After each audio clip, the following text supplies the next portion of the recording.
Good morning. This is Faith in Our Hometown, brought to you as a community service and sponsored by Mercy Hospital, Joplin.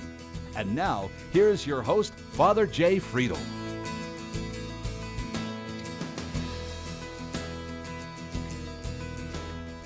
Well, good morning, everyone, and thanks for joining us for another Sunday morning for Faith in Our Hometown, our weekly conversation about things that matter to us as people of faith in the greater Joplin area. Today's show, I'm hoping, and next week's show, because we're going to try to do a two-parter here, is going to be talking about something that might be a little difficult for everybody, because somebody says, well, you know, you shouldn't talk religion or politics, and today we're probably going to be talking both, okay? We'll probably leave sex out of it, but it's all connected, okay? But what I want to do is I want to talk a little bit about how we, as people who hold deeply held religious beliefs, how we approach those things in the public square. How do we take those things to the ballot box? How do we wrangle with all these ideas? And I've got some very strong opinions about some of those things, and I've got somebody with me today who's also got some strong opinions, and we want to model for everybody how do we have this conversation where we might even at the end of it all disagree with each other, but still figure out how to do that. So I'm going to leave my guest a little bit of a mystery, so just trust me. Stick around, grab that cup of coffee, come on back right after this Mercy Minute, and we are going to be right back.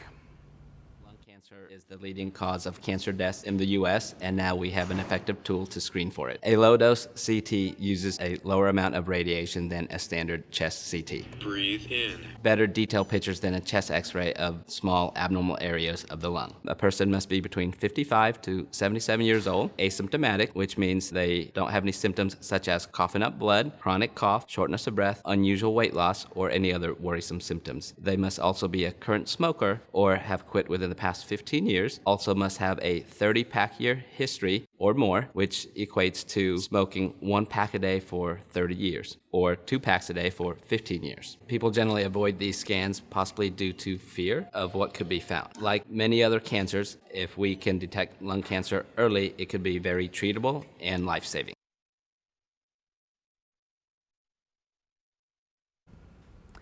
Well, again, thanks for trusting me and thanks for sticking with us for another Sunday morning. My guest this morning is going to be Krista Stark. And Krista is the executive director of the Southwest Missouri Democrats. And people are going, ooh, now we're going to get politics.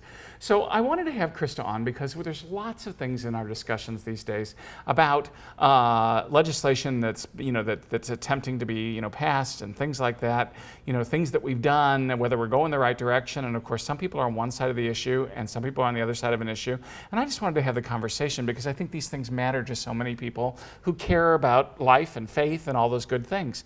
And so, Krista, I've asked you here today to talk a little bit about the whole abortion issue and especially, recent legislation that's been passed and where we're going to go with all that in the state of Missouri, whether we think it's the right strategy or the wrong strategy. But I want to have the conversation because one of the reasons why we started doing this show in the first place was I wanted to model for people how we can talk to people who we may not necessarily completely agree with, but where can we find some common ground? How can we move forward together and how can we do those things? So first, tell our viewers a little bit about yourself and how you got to be where you are, and then we'll launch into some of these conversations. Okay, well, Father Jay, first of all, if we're going to talk religion and politics at the same time, I can't think of a better show to do it on than Faith in Our Hometown. Well, good, so good, thank good. you very much for having me on today. Well, I'm glad. I was so happy that you took the invitation, so I'm honored. Thank you. I'm really glad that we can actually have this conversation, and I think that it'll be a good conversation for others to be able to have as well. I do too. So I am the executive director of Southwest Missouri Democrats, as Father Jay said, and I have actually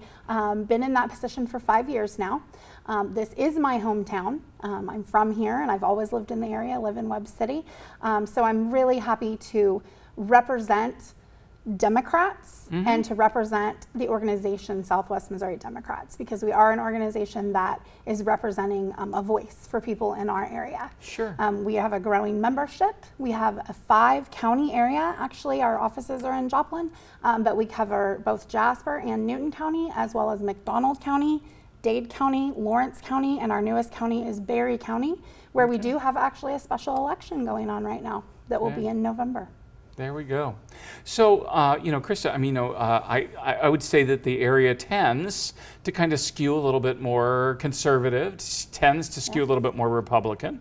We definitely are still a majority Republican area. Right. But what we always say is we have a growing Democratic constituency here, and it's important that the minorities' voice is also represented. So. I agree with you. I do think we've always got to stick out for the voice of the folks that might otherwise get lost. That's right. And that's one of the reasons why I do so much of the advocacy work that I try to do from my position as a pastor, is, you know, trying to stick up for the little guys. Indeed. You know, because I think everybody does deserve to be represented, and I think that our best civil servants, be they Republican or Democrat, would tell you that their job is to serve everybody, Yes. not just their own constituents. And as our organization has one of our main priorities to be helping represent that Democratic view with our Republican legislators here in the area. So we do keep an ongoing dialogue with all of our Republican legislators, and they have begun to really see that, you know, we are going to have that dialogue with them, and I think that they appreciate that we're doing that in a way that represents some of their constituents and puts them in touch with all sides of the people that they serve here in the Southwest Missouri area. That's great, because I do think, you know, and again, I'm really one of those people that I'm a little frustrated with Republicans and Democrats.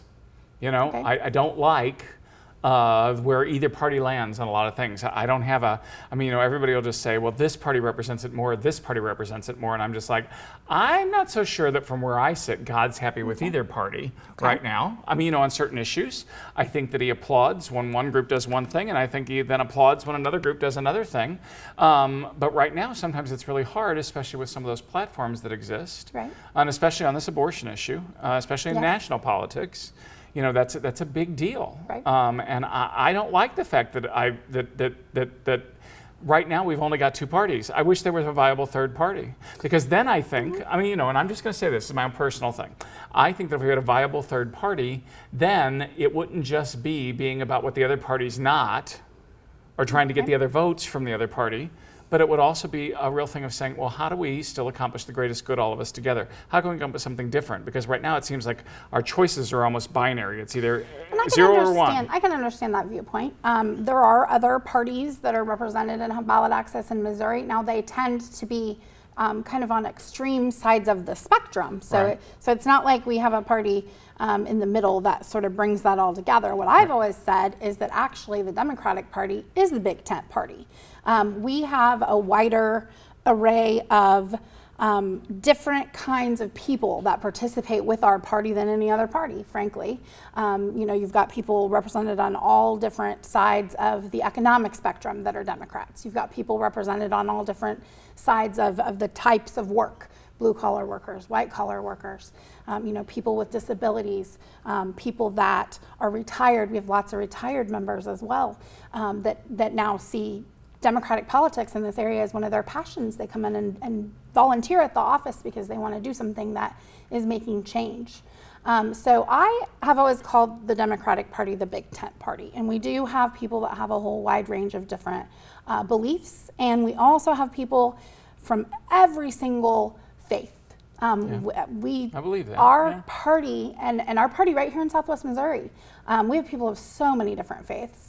And so that's one of the reasons when I was pondering if I was going to come on this show, I've had a lot of people reach out to me with phone calls about this issue, about the issue of reproductive justice, that come from a wide variety of different religious paths, Sure. a wide variety of different spiritualities, and they all seem to speak to this issue from their spiritual place. And so I thought, well, that's an important point to represent. Yeah, and I think that, you know, I think that this is where so many of us do land, is we want to argue from those places of deeply held belief, those strongly held convictions. Yes.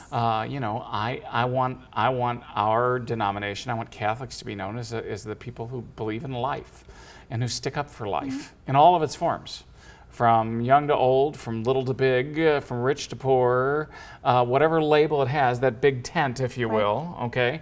I want us to be seen as those people, because I think that that's, it's certainly in terms of our theology, it's certainly in terms of our polity. Now, we never endorse one party or the other. We never endorse one candidate or the other. Right. But what we're always striving to do is to make sure that all of our legislation here in the state of Missouri, as much as we can, reflects and upholds that. And it's because of our deeply held beliefs. It is. And And I've seen that, when people call our offices right now. I actually had 9 phone calls on this issue today, both on my cell phone, which that number's out there, as well as the office phone. And it's because there was an article that was on Facebook, and there was an article apparently in the Kansas City Star that had people concerned about the issue again and calling. And they were speaking to me from a lot of spiritually held beliefs and personally held beliefs, because they feel like women and those with uteruses want people to understand that they too have a heartbeat. We call this the heartbeat bill, or have referred to it as the heartbeat bill. They too have a heartbeat, and there are so many different circumstances that women and people with uteruses are coming from when they are maybe going to seek these reproductive health care services, and they want their voice to not be lost in this debate. And I understand that everybody wants their voice to be heard, and I get that. For me, it boils down to, and I'll start steering the conversation in this way. For me, the deal is that I've always said this, and for me this is always a challenge, because some people look at me and go, how can you say that? You're white, you're male, you're a priest, you're blah, blah, blah, blah, blah. But the same reason why I am so protective of life, even when it's little and small, even when it hasn't grown and developed very much, the same reason I'm protective of that is the same reason I'm a feminist. Okay. Because I don't want anybody telling you or anyone else with a uterus, or even if you don't have that uterus anymore, I don't want anybody telling you what your life is worth because you're a particular gender, or because you're a particular socioeconomic status, or because, whatever. Right. Nobody should be telling you what your life is worth. As far as I'm concerned, that only comes from God. Only God. And I think our job is to safeguard that for everybody. And so I don't want anybody telling anybody that they should make less because they're female. I don't want anybody telling them their life is worth less because they're female. I don't want anybody telling them, again, what to do with their body necessarily because they're female. Now, what do I do then for that little life in the womb? What do I do for that little life? Because that little life, the only thing it lacks is growth and development when it reaches a certain point. And viability. And viability, yes. But even so, I smile because we've got all these cases of all these other people who are out there trying to make sure that even when that baby that was 1 ounce that was delivered way too soon, and then we've got NICU units everywhere who are dedicated to keeping those little lives alive. And what do we do with that in the contrast to, again, how do we protect that? How do we protect that the same way I want to protect your rights? How do I protect those rights? Looking at that totality of life and in the things that constituents have come to me and have said, what they want addressed is this particular bill. The reason why this particular bill and I think has been called extreme. And we're going to get into let's get into that bill in that next section. Okay, so let's just talk about the issue in totality then. What they want addressed is the fact that when you're talking about a totality of life and who it affects, the mother, in this instance, her life is here on earth already, interacting with people. Mothers, they have loved ones, they may have other children, and when they are in a situation where they are assessing if they can continue a pregnancy or not, that is very rarely ever come to in a split decision or in a way that would be cavalier. There's sort of this idea that maybe that's come too cavalierly, but women are putting a lot of thought into that decision. And we're going to come right back to that, because I think you're I don't want anybody treated cavalierly. Not on our show, by goodness sake. All right, so we're going to be right back after a quick break. Please don't go away. We're going to continue here with Krista Stark right after the break. You're watching Faith in Our Hometown on KSN TV, brought to you as a community service and sponsored by Mercy Hospital, Joplin.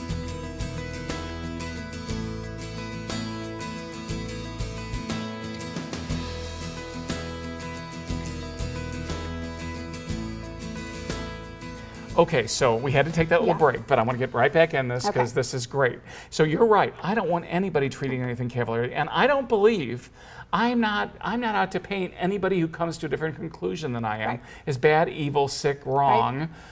Maybe wrong, but okay.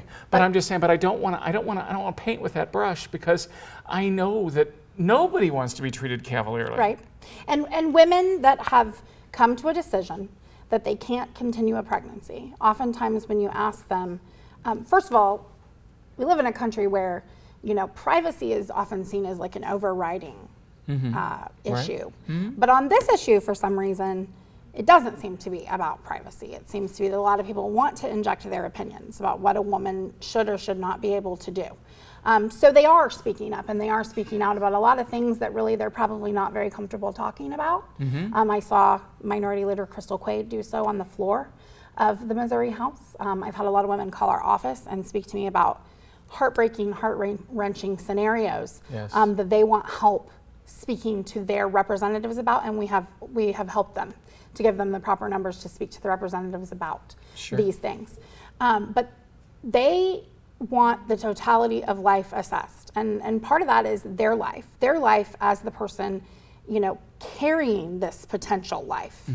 There are situations and scenarios where to continue a pregnancy, and especially in Missouri right now, where frankly being pregnant has become dangerous. We have very that's a whole poor, different issue. But I agree with you. Poor maternal I and understand fetal what health you're saying. outcomes. Yes. They do want to assess the fact that they want their life to be taken into the equation. And it should be. And they want their quality of life to be taken into the equation as well. Yep. And sometimes when you're going to talk about totality of life and you speak about being pro-child, there are circumstances and situations where a woman is making a decision with her doctor and possibly her husband or her partner or her family. And those things, usually medical decisions, are seen to be very private. But on this issue, we seem to want to all enforce our opinions. That's what the overturning of Roe versus Wade would do, is take away a woman's private decision with her doctor and her family to make a medical decision. So, we do want to make sure that we keep that in mind when we're talking about this, that's what we're ultimately talking about doing, is interjecting the government's will, other people's will, into whether a woman can make a medical decision with her doctor. And here's the deal. And this is, again, where people like me are going to come down a little bit. I just want to nuance this, okay? Right. I agree that decision should be primarily, but when it only includes the life of that woman and what's going on there. But what I see in this instance is there's another life involved. And because there's another life involved, who's going to advocate for that? Now, I agree with you 100%. That's to a certain degree of spiritual determination too, because people of different faiths believe that, that's one point that's important to make, because I have constituents that have called and said, I don't want to use my spirituality to enforce the law upon others on certain things. And my spirituality does not inform me that an 8-week fetus or a 5-week fetus with a heartbeat really constitutes life, but just potential life at that point.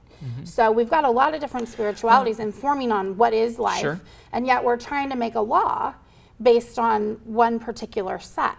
And that's not the way we make laws in the United States. Well, and I realize that I've lost on the lawmaking part. Okay, and I've got a whole different conversation that I like to have with bishops, and I get to once in a while. I think we're in some ways fighting the battle on a different plane than we should be fighting it in some ways, because I really think we're failing on trying to convince everybody as to why we're hedging our bets one way.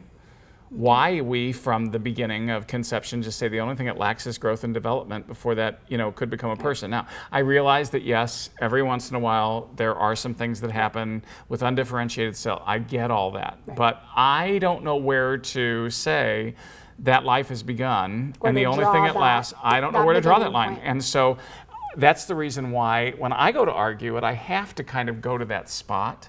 Just simply because I don't want to take the risk otherwise. Because I think that little life, if I start making growth and development and where that goes to, my criteria, well, what happens if I don't like you sitting here. Well, and I know that women growth also, and development. Oh, I know. women Most also women are assessing that and having that concern. I know. I believe and that. So what I would say is a lot of women that I've talked to, constituents, as well as Republican women, including some female Republican legislators, we're having the wrong argument. Well, and that's where I'm saying we're messing up on where we're trying to convince. The argument should be, how do we prevent unintended pregnancies? Amen. Amen. And I agree with you 1,000% because on that. Because it's a myth that Democrats just, love the idea of using this as birth control, or we want to use science-based sex education. We want to use accessibility and affordability of birth control. We want to use good prenatal health care and a whole host of other things to reduce the number of unintended pregnancies. If you can reduce the number of unintended pregnancies, then you're going to reduce the number of abortions. I agree. And you do have to keep in mind, and we all have to keep in mind, that that's not going to end this issue. Right. Because really, a large number of pregnancies that have to be ended after the point that we're talking about with this bill are wanted children in the first place. Right. So it's a heartbreaking instance in many situations and scenarios. And so this debate that we've been having and the medically fact-free universe that this particular law was traveling inside of, and we can get to that later. Go ahead. Yeah, but or you can wander there now, but go ahead. Heart-wrenching for women, and and mothers that was a pregnancy that they wanted the child, and there are times when this is a medical procedure that is necessary for whatever reason. The fetus is not compatible with life, and that is, in a lot of cases, why later abortions are done. Well, I would say again, we could quibble about the numbers and who's who's using which numbers to bolster which part of their case. Okay, and if it's not a conversation about numbers, I will say that we've always said that when unfortunately when something conflicts like that, when we know that we could lose them both, when we know that we could lose them both. We still don't like the fact that every once in a while we have to end one life in order to save the other one.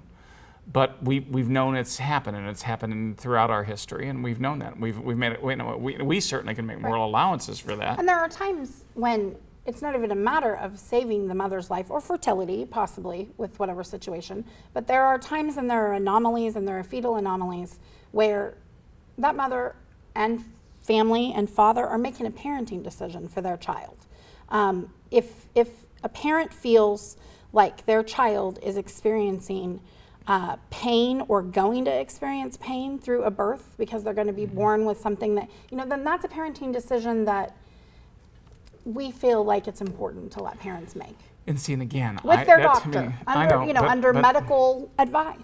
Yeah, but that to me still seems a slippery slope, because then and again, I can understand why people sometimes make those choices. But say their child's going to have an illness, or say their child's going to be, Down syndrome or something like that. There's a difference between an illness and not compatible with life. I mean, we're talking about in some cases babies that don't have bones, babies that don't have a skull. And all I guess I would say is that this bill doesn't show compassion to those parents. Well, I think that the bill is, I have to question. I don't know in a black and white world whether or not any bill is going to do that. I question sometimes the wisdom of us pushing for this particular bill, although this particular bill is cruel in a whole host of ways. I'm not going to probably go that far, but cruel. I mean, it's cruel because it does not make any allowances for these very heart-wrenching situations that can come up, like rape, incest, health of the mother.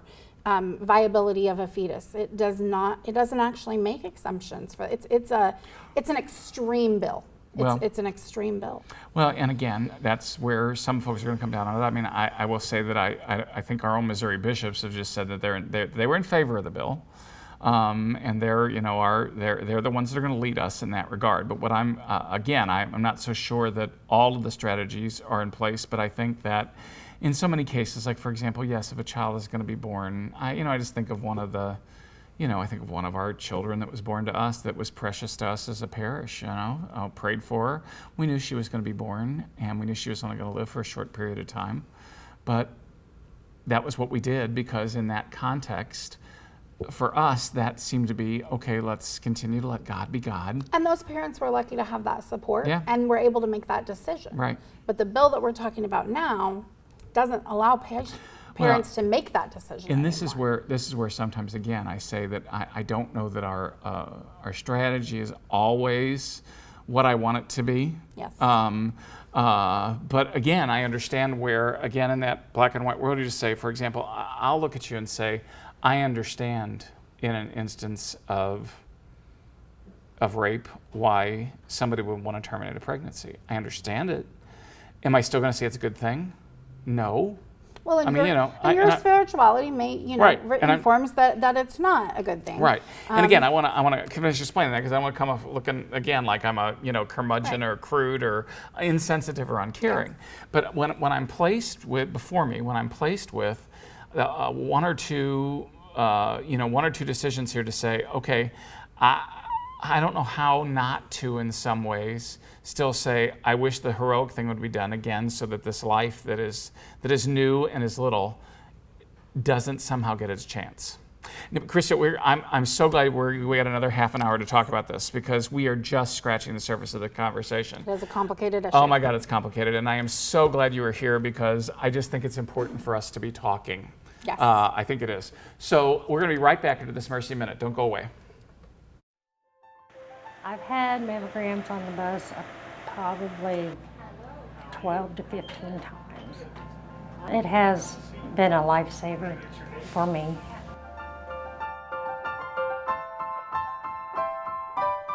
The quality of the reading is exactly the same. I will go back home tonight, download these images into the same computer system that the other images that they've been taking at the clinic today, and they'll all be read.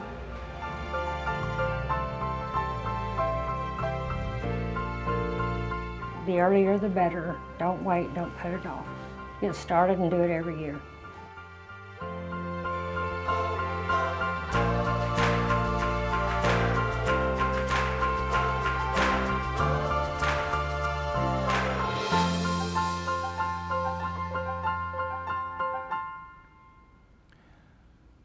All right, everyone, we've just scratched the surface of where we are having this conversation. I am so grateful to Krista Stark, who's the Executive Director of Missouri Democrats, for coming on and having this conversation with me. Sometimes the conversations are difficult, but there's so much to talk about, and there's so much that we need to do, and we haven't even started to talk yet about where's the common ground where we can fit it all together. So please come back next week, because we're going to continue this conversation. This is just part one. And next week, we're going to have part two of the same thing. We're going to pick up, we're actually just going to keep recording right now while we're recording, and next week you'll get to see all of that. So let's continue to hold each other in goodwill. Let's continue to struggle with the hard ideas together. Let's continue to try with each other to make this community better for all of us who live here. Again, I hope that you'll open your hearts and your minds, and let's all let God continue to lead us and guide us. Have a great Sunday. God bless. Thanks for watching. Faith in Our Hometown can be seen Sunday mornings at 6:30 and 9 a.m. on KSN. Brought to you as a community service and sponsored by Mercy Hospital, Joplin.